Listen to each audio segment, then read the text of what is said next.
Howdy y'all, Matt here, Seattle Speed Shop, and quick change of plans. I was gonna kind of show you the first episode of Heidelberg's 29 AV8 build. Something came up, so you're not gonna see that. So we're gonna work on that more. I have done nothing besides do some kind of shop cleaning and some swapping around. The 29 Roadster was sitting where this was. This was sitting where my truck was. And my truck was sitting where the Roadster was. This one's closest to the road. I really wanted to move the Roadster from right here. Yeah, anyways. Who cares? I cleaned up the shop. It's great.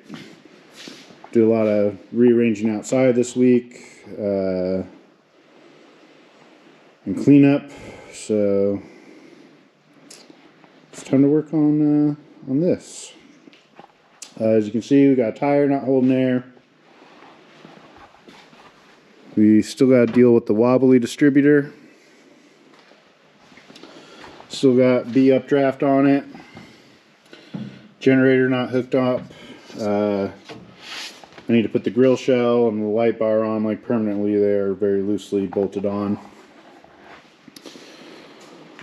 Put floors in. I know there's a lot of finishing touches to do. So I did get a front spring in it. I decided not to show you that in this video because we're going to cover it in Heidelberg's video. You don't need to see that. There's plenty of other people that will walk you through that if you really need some step-by-step on it. Anyways, I ended up putting a non-reverse eye spring in it. It had a reverse eye in it, and I just used kind of what I had available. It sits a little bit higher than it used to, probably because of the main leaf. I'm just using what I got right now. I'll probably order up a reverse eye main leaf. When I was younger, I would just reverse a stock main leaf, but the length ends up off, and then your shackle angles are off. Yada, yada, yada. Who cares? Anyways, my point is, this is what it is right now. That thing will only hold air for like 8 hours or something. So we got to deal with that stuff. I'm thinking, let's swap to the original set of wires that this had on it when I first built it, some 17s. We'll just, take some parts off this car since it's never going to be done. And the owner disappeared to Mexico. So, hey, parts car. So, we'll get this jacked up, get some wheels on it, get the generator fixed, get the distributor fixed, tighten some stuff down, hopefully go for a drive.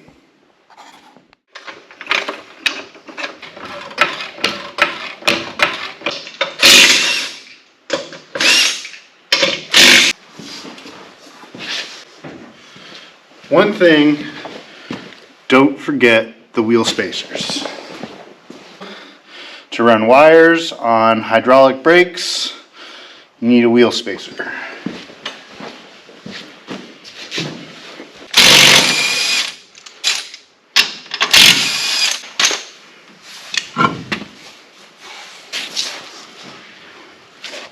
Alright, so these are 550/17 tires. These would have been original equipment on a 33 or 34 Ford.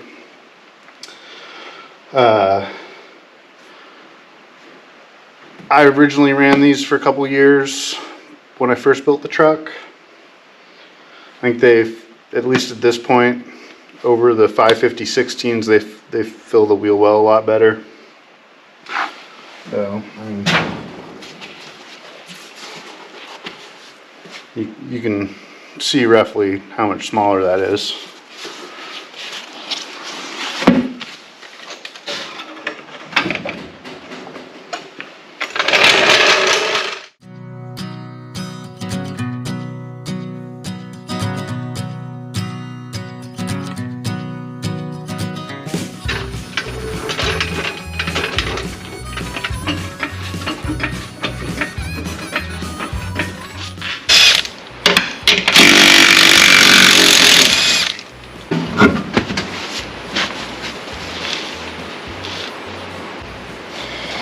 So the whole point of this spacer is this ring that supports around this part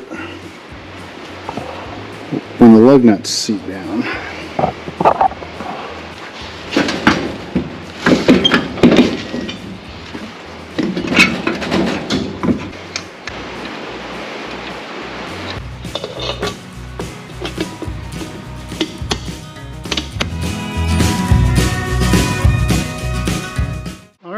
So, our wheels on. I started checking this out, hooked it up. It seems to be okay now. It's not blowing the fuse. I do have some wiring concerns. Just kind of frayed old wiring and stuff. So I think we'll do some repairs there. Get this all hooked up. I need to find a light switch. I need to torque the head. And we're gonna replace the distributor. So I'm gonna dig that out. And try and dig out some wiring supplies, a couple things. I'll bring you back when I'm set up to work, and we'll keep getting this thing roadworthy. I'm still hoping we can get a drive done today, but between messing with the spring this morning and just kind of general dinking around, people stopping by, stuff like that, I'm not getting as much done, but it is what it is.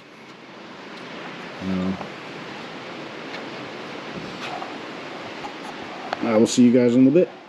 Alright, so real quick, just on any 3-prong old style light like this, this is the low beam, this is the high beam, and this is the ground. So if you're looking at it from the back, low beam, ground, and then high beam on the right. And then you can't really tell on here, but it is green is high beam, red is low beam, white is your parking light, and then just on this one, this yellow one here, this is a ground that I will hook to my radiator support.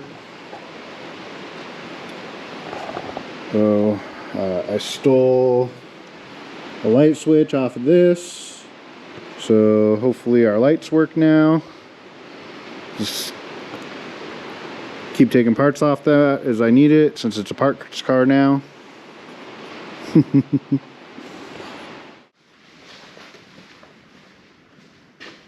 Alright, I got the lights working. We have parking lights, low and high beams. So that's nice to have all sorted out. I got the brake and the tail lights working. So early Ford tail lights are grounded through the housing, and I just had a bunch of ground issues. I had to clean up here, the contact between here, and then the contacts underneath. I kind of redid the ground and grounded it to the chassis instead of the body. I got the battery secured. Actually, it does not look very secured here, but I just turned it diagonally, and the factory clamp there seems to hold it down good. It seems in there tight. I'm gonna keep an eye on that, but we'll give it a go. So we're ready to put the floors back in.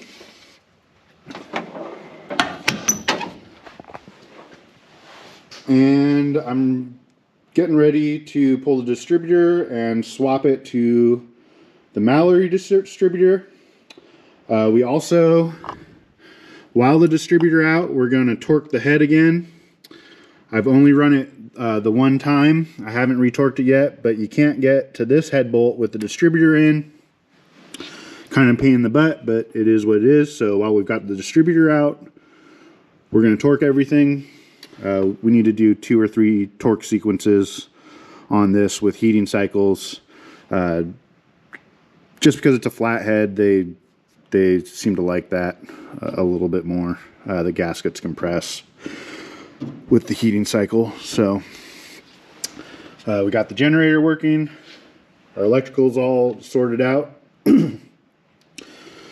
So I'm going to get set up. And I'll bring you back for the work. So we're getting real close to hot rodding this thing. So hold on for a couple minutes and we'll have some cool stuff at the end of this video.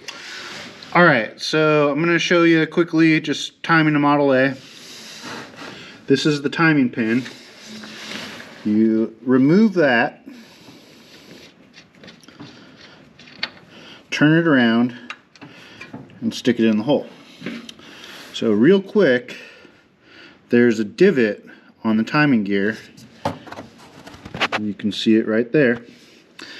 As you spin the engine over to TDC on cylinder 1, this will fall into that divot on the timing gear,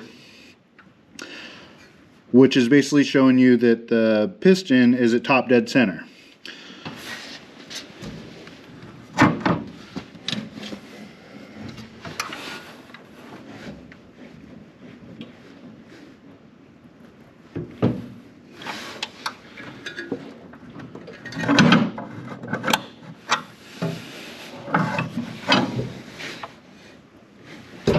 You can see it fall in. It's like right there. Spot.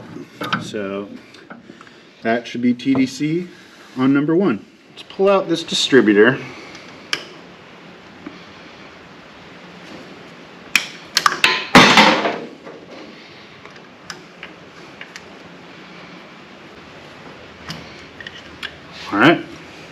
Alright, so I did find a drive shaft for the distributor. That was kind of a pain in the butt, but found one, cleaned it up. Otherwise we'd be waiting until next week. So drop that puppy in.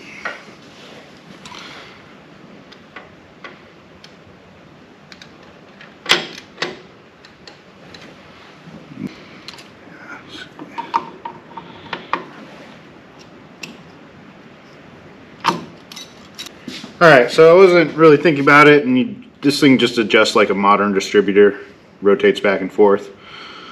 So you just drop it in, and wherever it likes, and you just pick which terminal is going to be 1.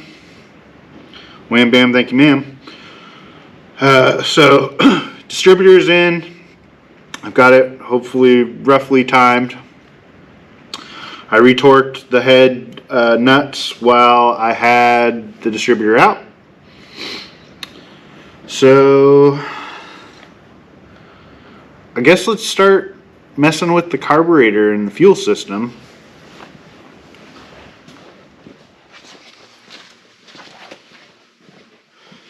Alright, so distributor is in. I think I got it timed. I messed with the grounds. Battery cables, it was cranking kind of slow, but I cleaned things up and just wanted to see if she'll run. So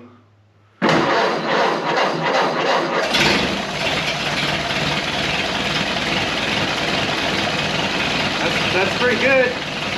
Cold start.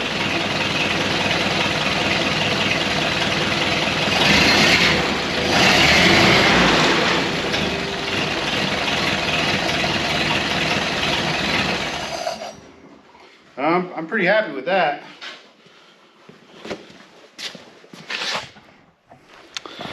So let's go take a look at our other options. So next thing we gotta do is carburetor stuff.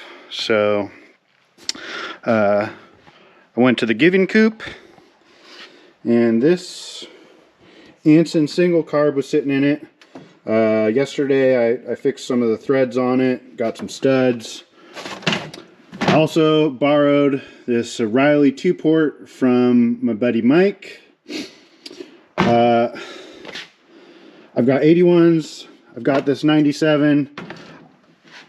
I want to put on the dual carbs, but in the interest of simplicity and working out bugs, I'm going to go with the single. I've got this 97, it's really clean, it was in this box. Precision rebuilt carburetor, Ford 97. Carburetor Specialty Company, 1530 East Lake Avenue, Seattle, Washington. So I bought this a number of years ago at an estate sale for very cheap. I think that this will run. It looks like it was running. I can't find anything wrong with it.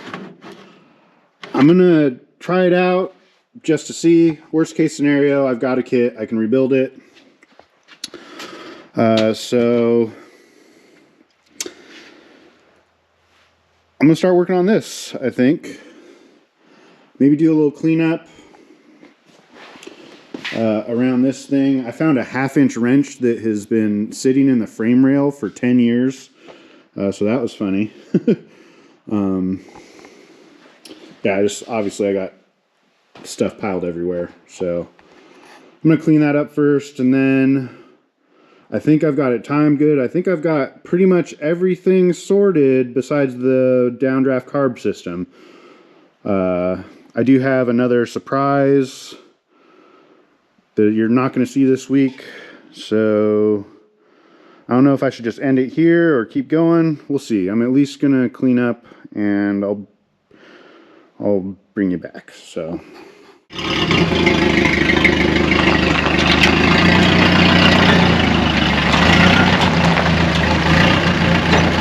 well, she moves under her own power. I think I might call the video here to save you a couple treats for the next one. But I'm gonna go for a spin, see how she does.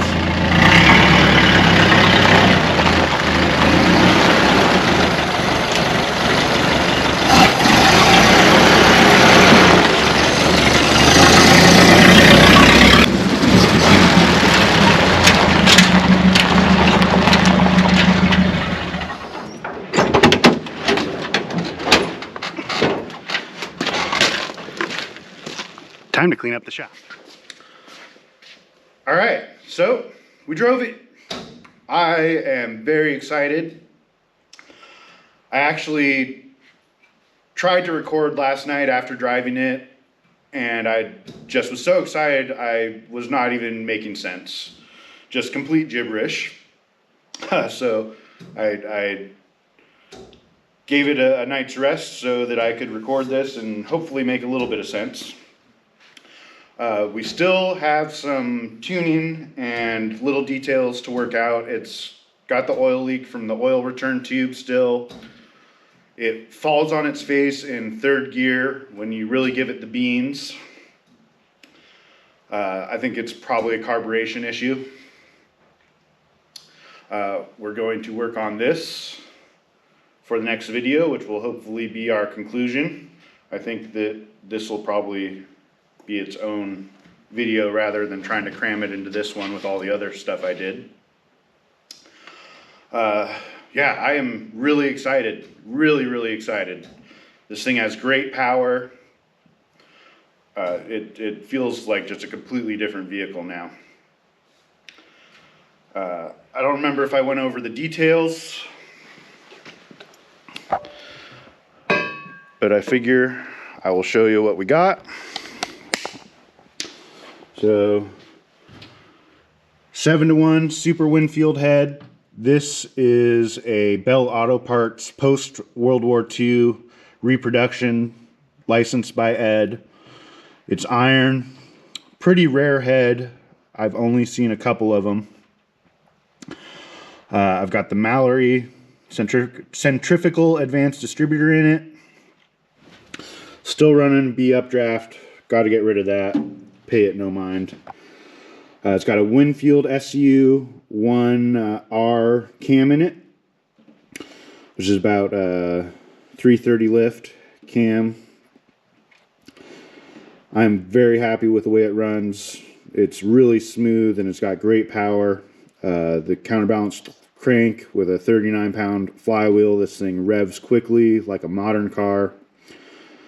I'm very excited. As far as things to do, like I said, we are leaking oil from the oil pipe. We need to mess with that. We're going to do away with this. The radiator's leaking a bit. I'm not sure kind of how that's going to work out.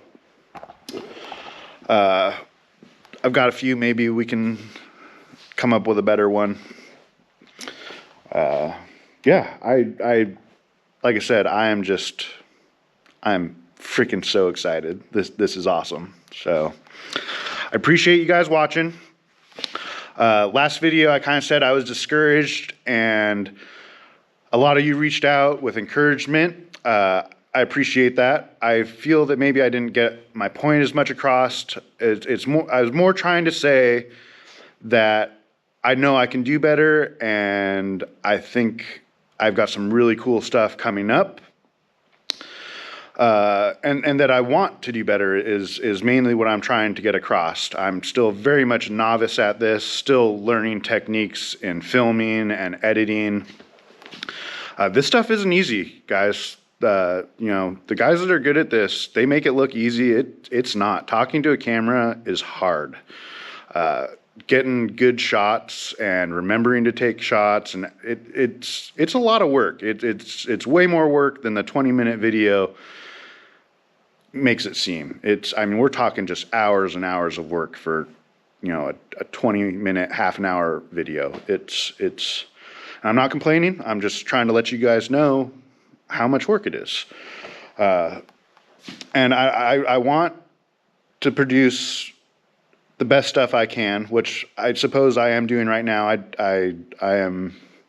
My skill set is small, but I really appreciate you all hanging around and the words of encouragement and the advice. I know I'm getting better with every video. I just am not where I want to be. So, you know, that's way up here, and we're way down here. And there's nothing wrong with that. That's totally cool. As long as I keep progressing and getting better every time, I'm totally happy. I was just trying to get a point across that I know that some of this is kind of amateurish, and I want to be better. So that's all I'm saying. I'm not like upset with myself or think that this stuff sucks or anything. I'm just saying I realize where I'm at, and I am going to do better. So thank you for sticking with me. Thank you for watching.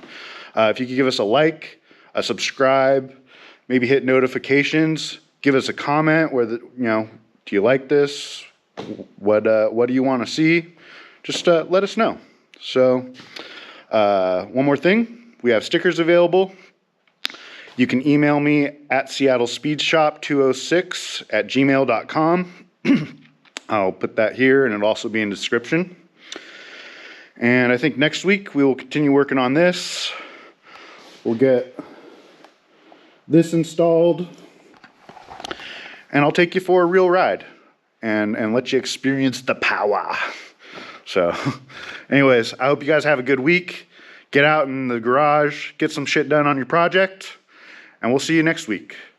Hopefully with some really, really awesome burnout. burnouts. Just kidding, it's a banger, it doesn't do burnouts. See you guys next time. All right, I almost forgot. Next week, I'm putting some really cool rare parts on this thing. I haven't shown them yet.